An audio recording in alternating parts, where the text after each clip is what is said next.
Obviously, there's a lot of areas to be concerned, of course, and need to be discussed. But the good part is AI can really be an amplifier of our human capabilities. We have a personal agent that can give us some of that information to help us be more productive. Welcome to the Curious Advantage podcast, an exploration of the idea of curiosity and its increasing importance for thriving in the digital age, from the authors of The Curious Advantage.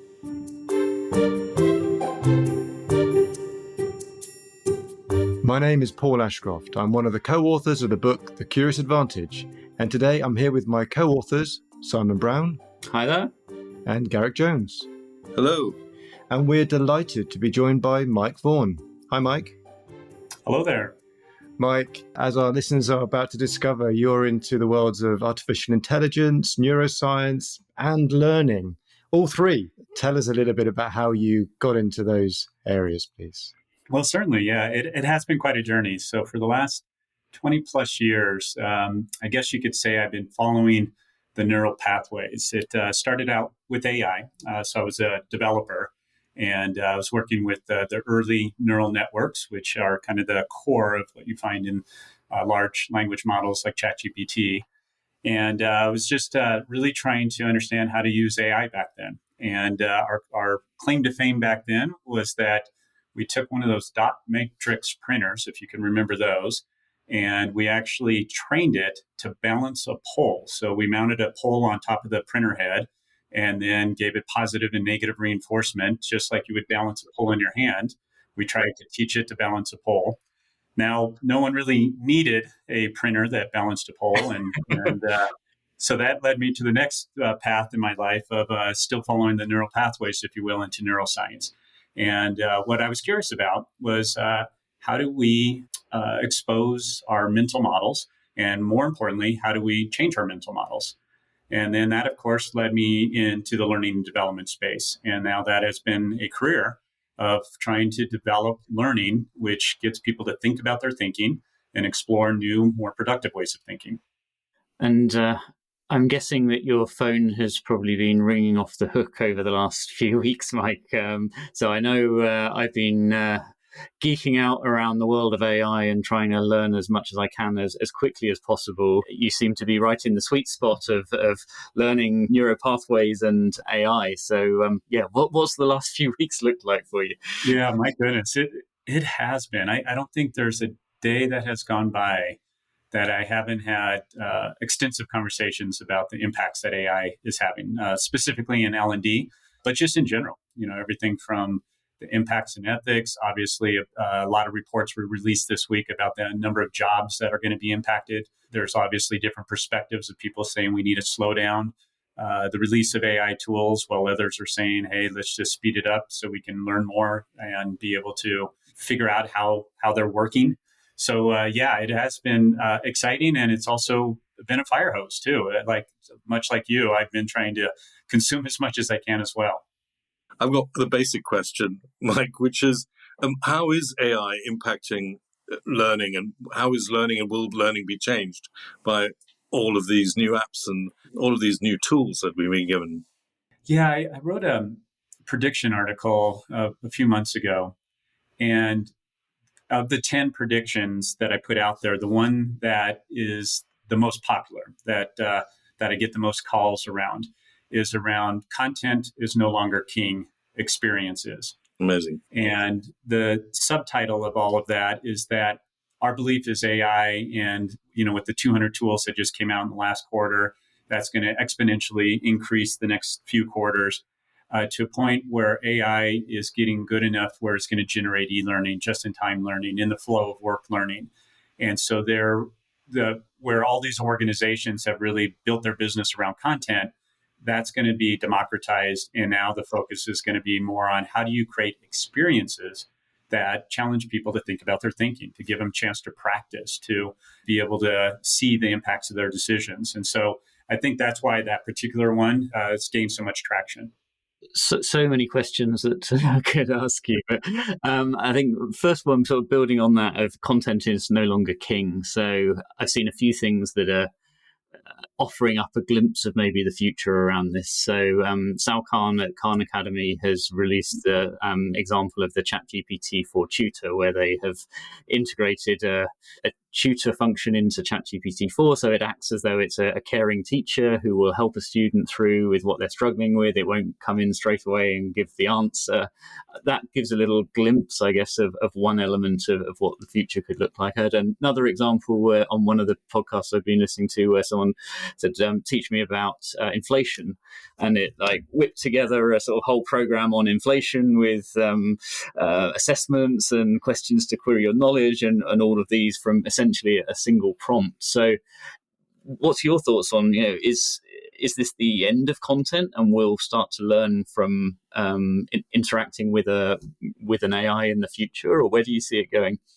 Wow, it's a good question. And I love what Khan Academy has done. They got an early release of ChatGPT 4, and it is impressive of what it's capable of doing. You asked the question is what's going to happen with content? Is it going to go away? I don't think so. I think we're just going to have to think about content differently. And it's like the biggest challenge L&D is going to have is that everyone in the organization is going to become content creators and content, or prompt engineers, if you will. And so they're going to start creating content. And so I think what's going to happen is we're going to have to think about content creation, content distribution very differently, which then allows us to then hopefully create space to actually think about better learning experiences. So if people can get the content they need to do, understand the processes, methodologies, procedures, and so forth, well, then let's focus our energy on providing that next level of learning experience where they can practice it. So I guess that also then raises a question, which is one of the criticisms we've had around GPT and some of the others around truth. So if we're all generating content, what can we trust in that content, particularly if it's being fed by not just what the user is doing? So we have user-generated content today, and I guess there's a bit of a trust element. But actually, if the user is generating the content by using an AI to trawl wherever to do that, all sorts of implications on trust and truth and so forth. How do you see that playing out? Yeah, that's a very good one, because we're actually trying to focus on that quite a bit. We actually just released a new tool this week, only internal MVP, so not to the public, that allows an organization to create their own private AI database, basically, their own large language model. And so why is that important? Is because each organization has content that is proprietary, that should stay within the boundaries of that organization, that is your own unique value that you bring out and shouldn't be known outside the organization. And so being able to have that in these tools that can produce courses using the content, that's the first area that we're focused on. The second is sourcing the materials that it generates. So one of the things that we've been working on is as it generates the response, we give all the sources of where that content came from, which I think is another element in gaining trust in the AI. We talk about critical thinking, and it's very difficult to teach the next generation to be critical and to understand their own biases. We've got to have that as well. But I think, as you are saying, we need to have the trust element built within the systems that we're using or the arch languages that we are deploying. And what you're saying is almost behind the firewall. Proprietary knowledge is king once again. So it sort of comes back inside. I'm fascinated by all of this and how it links to learning in the flow of work. Can you mention that earlier? We're inside our organization or inside our lives, and we're rapidly moving to a place where the technology is going to be able to flow information to us in a just-in-time, contextually relevant manner. And now we have the tools who are able to scrape that information and bring it back in meaningful ways. As you were talking about, Simon was talking about, like putting together a whole course just in time as required from a single prompt. What do you think about the learning in the flow of the work and the context stuff, and how the AI tools are going to help us get there? Well, I actually loved how you explained it. I think you hit it right on the head there. The only thing I would add is that I think what we'll start to see is a evolution of personal AI agents. So, Garrick, you will have an AI agent that will get to know you. It will get to know what you're interested in, how you learn, how you like that content presented, how much content you want presented. Do you want it presented to you in the morning? Do you want it bulleted in the morning and then an extensive, write up on the weekend for you? Finding a companion who knows me. That's right. Yeah, we could all probably benefit from that. That's right. I love that. So we all get the benefit of being able to tailor our learning and our knowledge and our feeds in a way that suits our own preferences, our own life. That sounds incredible. And that's the part that gets me excited about AI. Obviously, there's a lot of areas to be concerned, of course, and need to be discussed. But the good part is AI can really be an amplifier of our human capabilities. And I think that's awesome if we have a personal agent that can give us some of that information to help us be more productive in that day. I was wondering if you had a point of view on, we just read this week that a group of scientists and AI practitioners have kind of asked governments to just slow down and stop for a moment, because we're in a position where now code is creating code. And I know that that was put before the British government, who at this point in time are not really signing up to anything. They're just letting a free flow of stuff. What's going on there? Yeah, I find that really interesting because a number of, I would say, very big players, everyone from like an Elon Musk is basically saying, hey, let's take a 6 months pause to really think through what's going on. Now, do I think that will happen? I highly doubt it. In my impression, the train has left the station and there's huge momentum. And if anything, I think the number of tools will come out. What I do love is that they are challenging us to think about this and to be those critical thinkers. And they're asking the hard questions now. And Simon and I were just sharing that we just watched this podcast with Lex Friedman and Sam Altman, and he was thinking about these very issues. And I think the point that I did like that he made is that we need to release it now. Well, it's really simple technology. It really is. It's kind of simple today. It will become much more sophisticated in a year, 2 years, 3 years from now. So it is probably in our best interest to have it rolling out like it is, learning the implications and challenges, working together to improve the underlying technology. And so then we're all kind of ready for it in 2 to 3 years from now. If we were just to, surprise everyone, I think that would be even worse.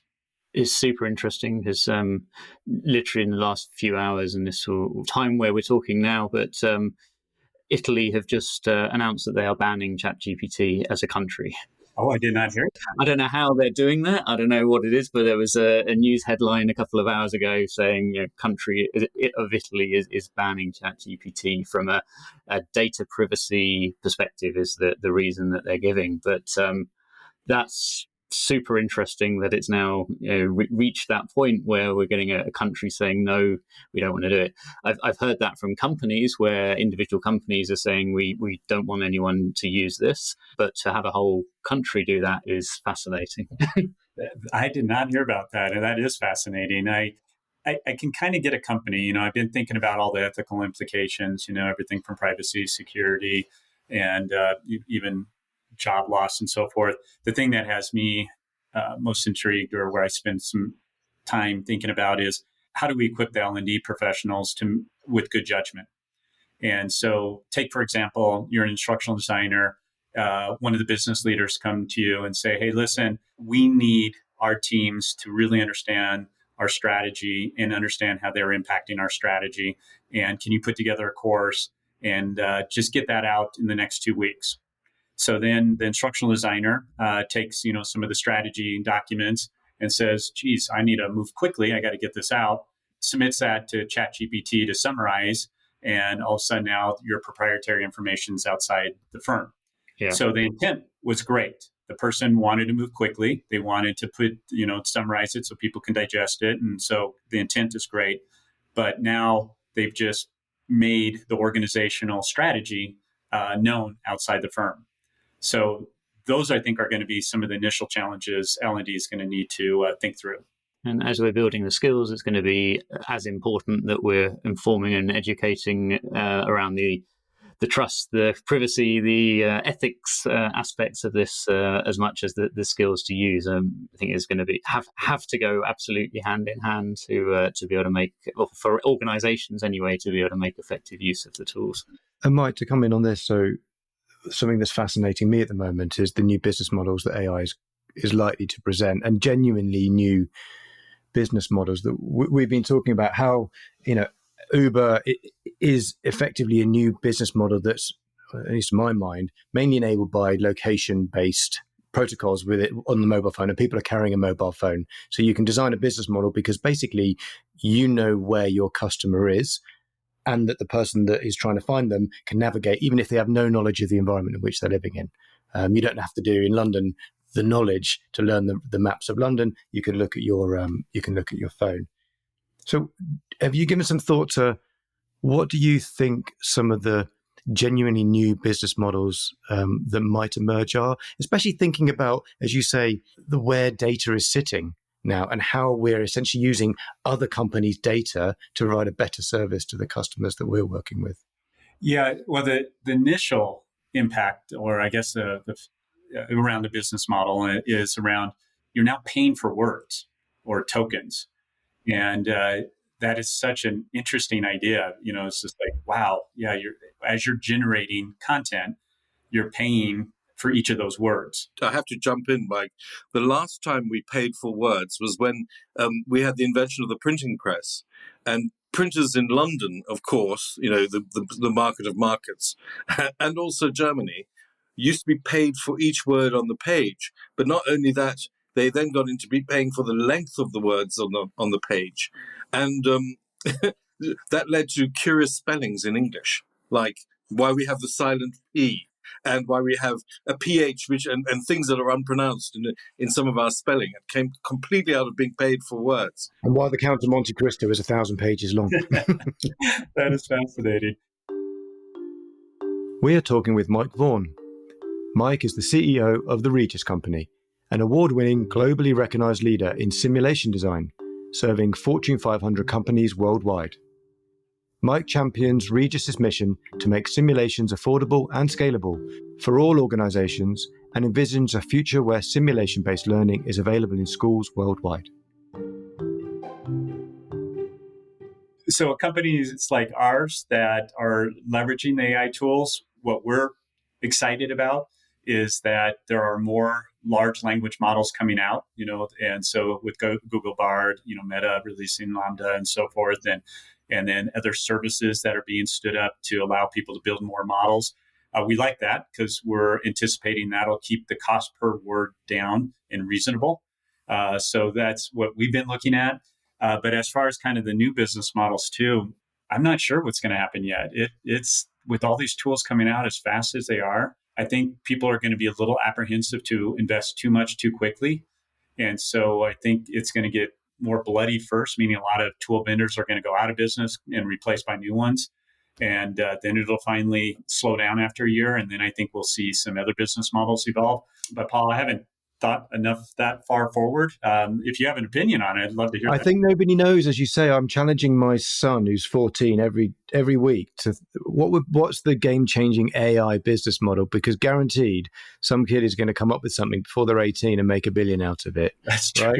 Yeah. It's amazing the whole changes how this changes the game so fast, so quickly. How people will be able to get into experiential. You talked about experiential learning, and that's how it all links with learning flowing into work at the point that we need it. What about VR? And by experiential, do you mean only VR? Are there things beyond VR? Is it an AI and VR mashup?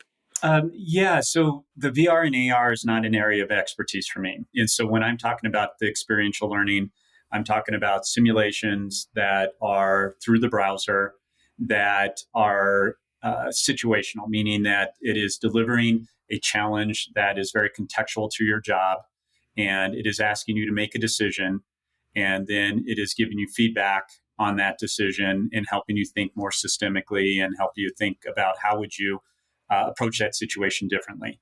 So that's what I'm talking about, experiential learning. I think the VR and AR will start to benefit from AI as well. I just feel like it's still a little early for those to have kind of large scale adoption due to mainly price and scalability issues. And what's the most impressive use of AI that you've seen, just generally? What's the thing that blew your mind?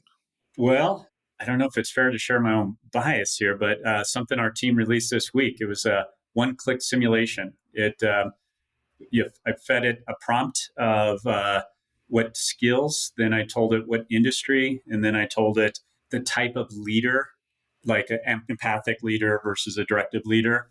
And then I said, build a sim, and it built a 3-round simulation with scenarios in each round. And then I went and read the content in each of those scenarios.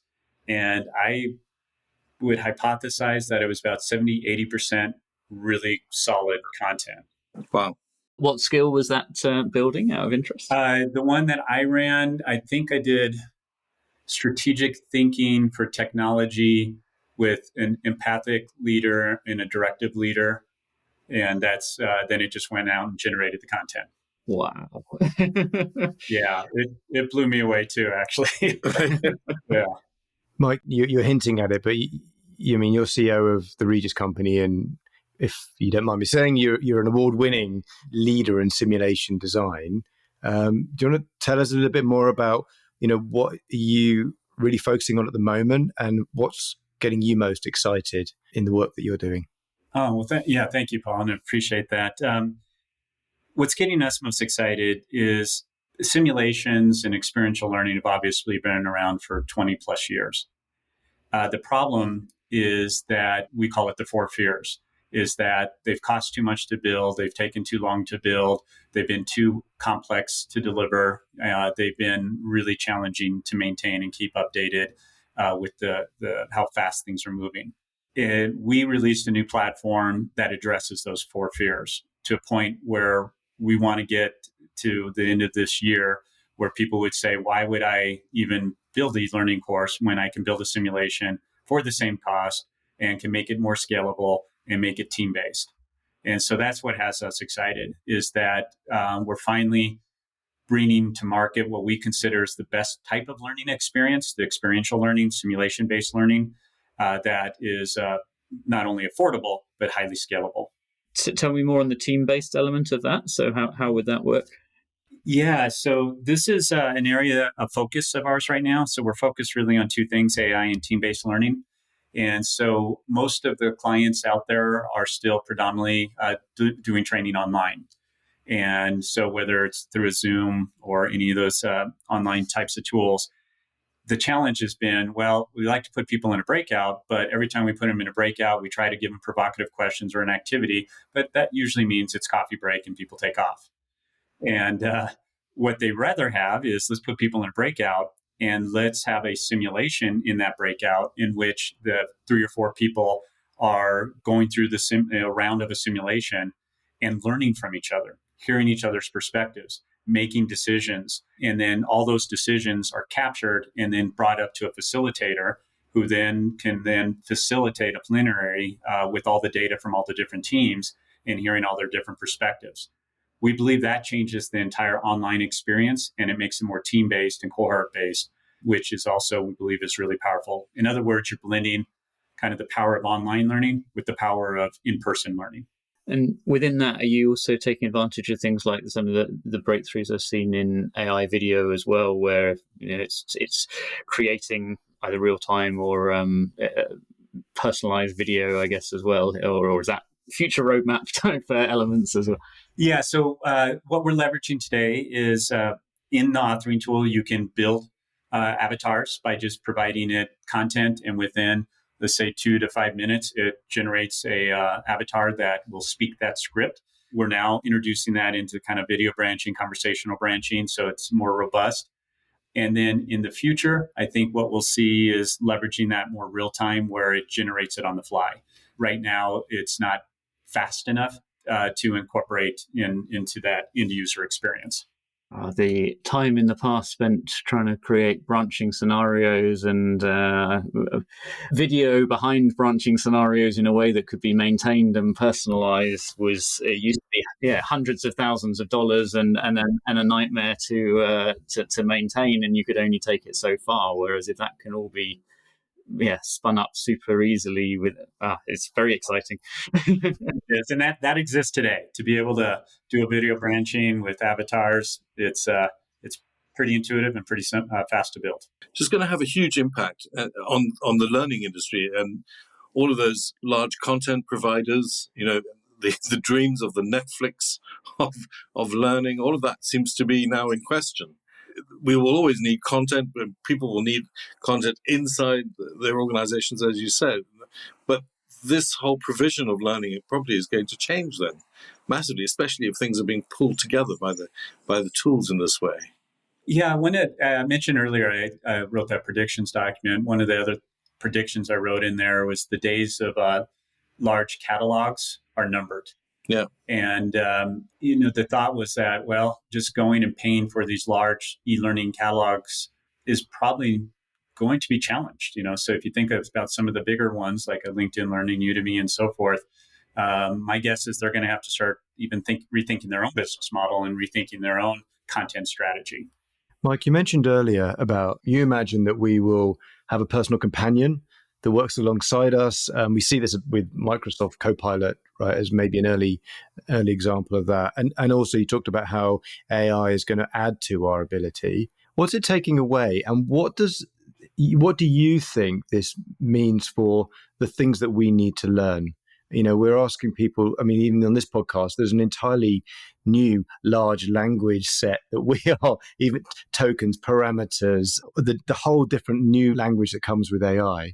What do you think this means in terms of the skills that we need to learn to be successful in the near term with this? The one skill that I'm really excited about is learning to ask better questions. So the best way to expose our own mental models, the best way to advance and improve upon our mental models is by framing a question that challenges us to think about our own thinking. And the better the question, the better the brain responds. And I see that also very much in let's take the ChatGPT world, the prompt engineering, where if you understand how to ask it a good question, you understand kind of the clause and the subject and the modifiers and where to put those, you get a better result. And so I think one of the first jobs, there's actually several already that AI is creating or has already created, is the first one is around prompt engineering. And then prompt chaining, which is after you've asked one good question and now you have kind of a data set, how do you ask the next question to get it distilled down to what you're looking for? So in many ways, I'm really excited about that. One of the most exciting things I heard about a month ago was a professor who responded to the rest of the professors and saying, okay, we know our kids are going to use the ChatGPT. We know they're going to write the essays. And he said, so I'm going to make it mandatory that they have to use it. But what I'm going to do is I'm going to focus on what were the prompts that they used. What were the follow-up prompts? I'm going to look at the types of question and critical thinking that they did to produce that. And that's how I'm going to start grading them. And that just blew me away. I was like, wow, that's some fresh thinking. So that got me excited. It's needed because it's going in the schools world and education, it's going to turn that upside down. And in particular, the examination boards, their work upside down. Because as you say, we're no longer necessarily going to be moderating the quality of an essay, but maybe critiquing an essay that has been generated online. Yes, and we're getting excited again about the quality of the questions that are being asked, the quality of the prompts, and the prompt chaining from the learner, which takes us all the way back to good old Socratic dialogue and the Aristotelian discourse. So, so we come full circle by technology. You mentioned mental models, and I love the idea. And when you talk about how we grow and learn our mental models from the way we interact with this and how we move forward as a result. And the mental models have come straight out of Peter Senge work, of course, all those years ago. And I believe you have a link with Peter Senge. Could Peter have seen what was coming down the road? Maybe he did. But his kind of various orders of learning where you learn and then you become the passive learner, and then you become the active learner, and then you move into learn to learn and learning how you move up the ladder, if you like. different orders of learning. How do you think this has all impacted on his work? Well, yeah, thank you. And actually, he was probably one of the greatest influences in my life, in that I was introduced to the fifth discipline early on, reached out to him, got connected, developed a relationship, and I just really appreciated that he was certainly a visionary in systems thinking. And at the core of systems thinking is the idea of mental models, and and system thinking being a tool that helps you really expand your mental models. And so that really did set me on my path. And so have a tremendous amount of respect for all the forward thinking that he did. I think that type of research is now starting to come back again. I'm starting to see a lot of people talk about mindsets, mental models, and being able to help people learn new mental models and looking at different techniques. And obviously, neuroscience is a big area that people are tapping into right now. And so I do see that, Garrick, that it's coming back. And I think his work around system thinking is probably more relevant now than probably ever before, because of the interdependency and interconnectedness of the world. Yeah. And, the people that really can bring a systems perspective are going to be more valuable. And if you think about the challenge of AI to humans, well, our ability to think systemically, our ability to be rational or to rationalize things, our ability to be creative and have that curiosity. I mean, you guys know better than anyone, is what sets us apart. And so what I'm hoping is that people kind of get reinvigorated to become lifelong learners. And that was another big topic that Peter Senge actually put out, was the lifelong learner. You're listening to the Curious Advantage podcast, inspired by the book The Curious Advantage, written by Paul Ashcroft, Simon Brown, and Garrick Jones. Subscribe to the podcast today. We love all of this stuff that helps us identify what are the big things we should be teaching, Paul's son and the next generation. It's like, one of them obviously is prompt chaining and prompt engineering. Prompt engineering. Last night I saw first adverts for prompt engineers. It was over $300,000 that was being offered for a prompt engineer. Now I didn't go deep into it to see how genuine it was, but it was an article then. Send that to me. I'll have to apply. Yeah. Wow. Yeah. Exactly. Go and do that tomorrow. It's incredible for our kids though. My son's been playing around with these 16, and he was testing the guardrails of it, as I guess 16-year-olds do, and wasn't long before he'd tricked it into giving him recipes for poisonous gas, pipe bombs, and how to hack into someone's computer and put something there that takes control. And while there are guardrails there to stop these things, those guardrails at the moment are pretty easily overcome. And to be fair to Sam Altman, that seems to be the point of why he's putting it out there, because all of that information is available on the internet anyway. And actually now we can look at how we put the guardrails in. But it's interesting to see kids' curiosity and that they're very quickly learning how to use these tools to learn all manner of things through them. Yeah, that's right. It was looking at this through the lens of our own curiosity model. So this is an area that I think many people are going to be curious about, as well as probably a bit scared about as well, which is understandable, of both its impact and where it goes. And so we have our 7 C's model around context, community, curation, creativity, construction, criticality, and confidence. And I think it applies super relevantly into the world of AI, because certainly I've been looking at it, understanding the context. So there's a whole language that goes with this, large language models, reinforcement learning with human feedback, GPT, generative pre-trained transformers, all of these things that is we didn't know about, even many of us a few weeks ago. There's lots of people who are either like yourself, Mike, who are experts, or others who are interested learners, curation piece of how do we filter through what's real, what's the noise, what do we need to pay attention to, what are the questions we need to bring through our own creativity, and actually getting in and playing and putting that into action through construction, getting hands-on, trying our own prompts, trying our own apps. I coded my first game of Pong last night, which I've never coded, but 20 years ago I tried to learn to code, and now I had ChatGPT writing me the code for a game of Pong and then refining it, adding color and scoreboards. That's brilliant. And it's so actually get there, play it, and then we talked about criticality and then how that builds confidence. So I think there's a nice model there if anyone's wondering how to get started on all of this. Have a look within the Curious Advantage book for the model on how you can apply curiosity to this. Oh, that's brilliant. I love that. And I have a question for all of you as experts in curiosity. As you are seeing the growth in AI tools, how do you think these tools will help enable people to become more curious? How do you think it will expand their curiosity? I'd be curious to get your opinion on that. Yeah, my immediate reaction is I think it will make us question our own curiosity. And I sort of gone a little bit through that myself. You found myself faced with a empty text box and the ability to ask anything. So where will my curiosity take me? And I think it's a great question, actually. How curious are we? And it builds then, or gives the opportunity to then build our curiosity muscle that we can with some fairly easy to learn skills around prompts and figuring out how to structure questions. We can get access to all manner of information that we're curious about. So I think it provides an incredible outlook for curiosity.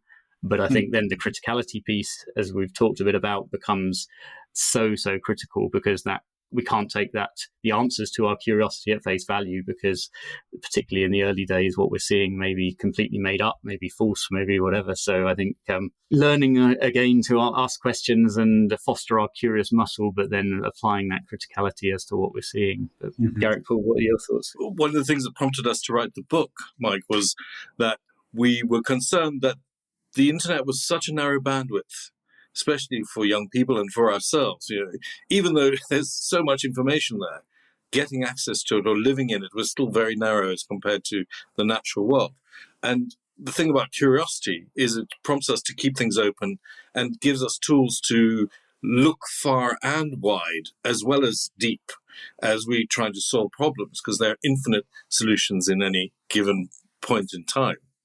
And the thing about AI, which when it's done extremely well, and what I've been shown in the last month, gives me hope a lot, because pulling together things. Somebody pulled together a course, as you were saying, and we had a look at this, and that there were elements in the teaching of the course which were obviously best practice, and which there were things that I had no knowledge of at all. And so I was being informed because it was going wider than I could possibly ever have been. And I find that every time we do a chat GPT, something or other, there are things in there you hadn't considered. And for me, if my infinite and yet finite experience of my brain is the limit by which I can make and create, how brilliant to have a tool that actually takes me further and beyond that. So for my curiosity, I want to learn new things, and that's helping. I would say, Mike, I love the question. I would say I think it might make us more confident. One of the things we talk about when we're talking about curiosity is having the confidence to get started with something. And often we don't. Often we don't get started because not just we're staring at an empty question box, as Simon said, but actually we might be just staring at a blank sheet of paper.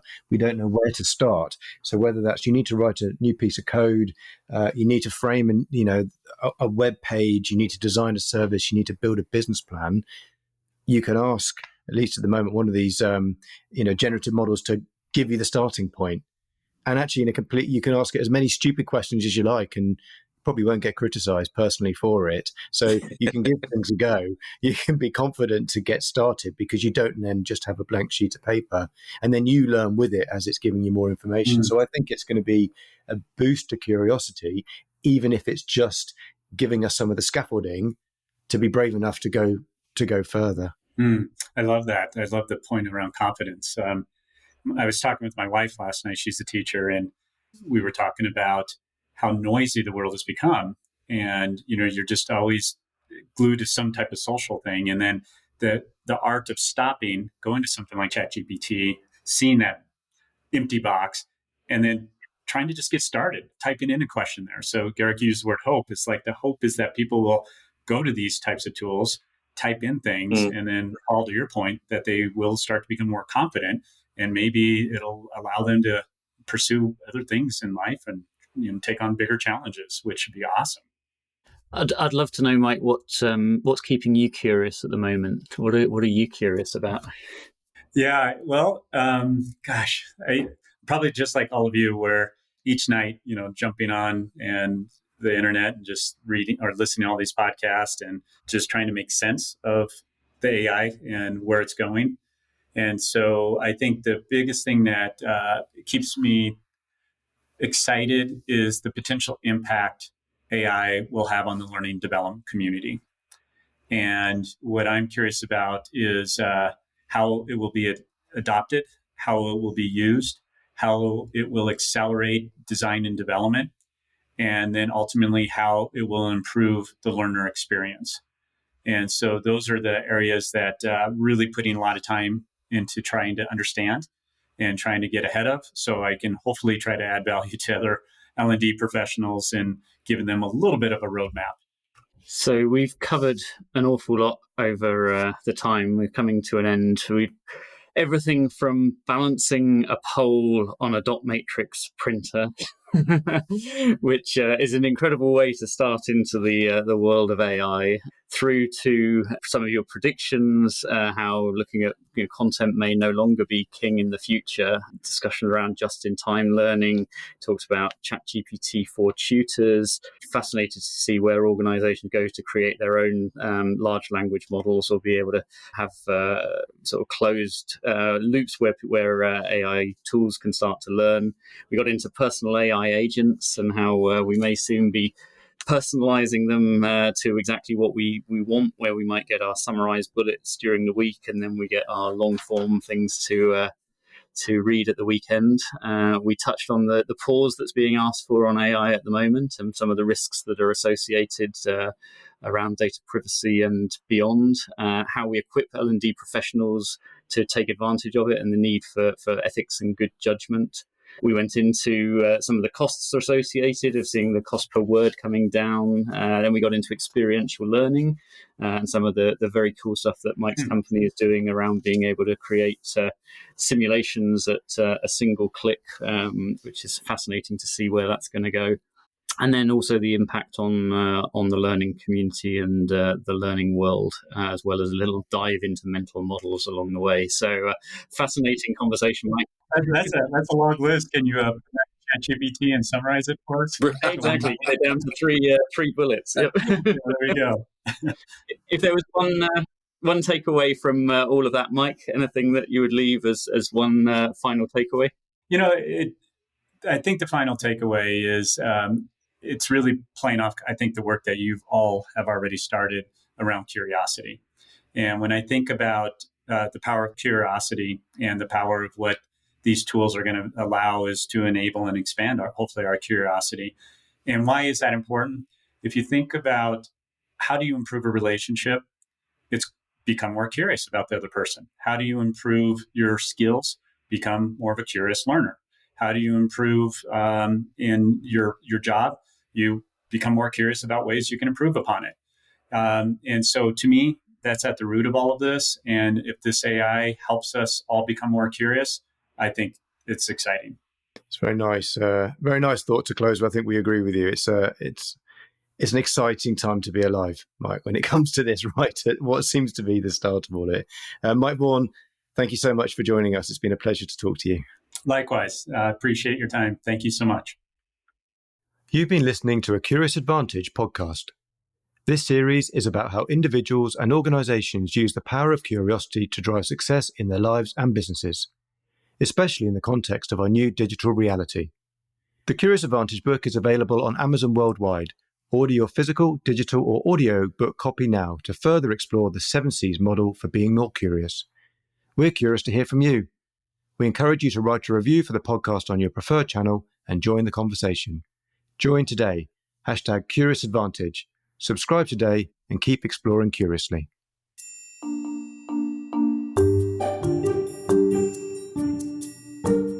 Thank you for listening to the Curious Advantage podcast. The Curious Advantage book is now available to purchase on Amazon. Stay tuned for the next episode and keep exploring curiously. This podcast is produced by Aliki Paolinelis and John McGinty and edited by Jill Damatak-Futter.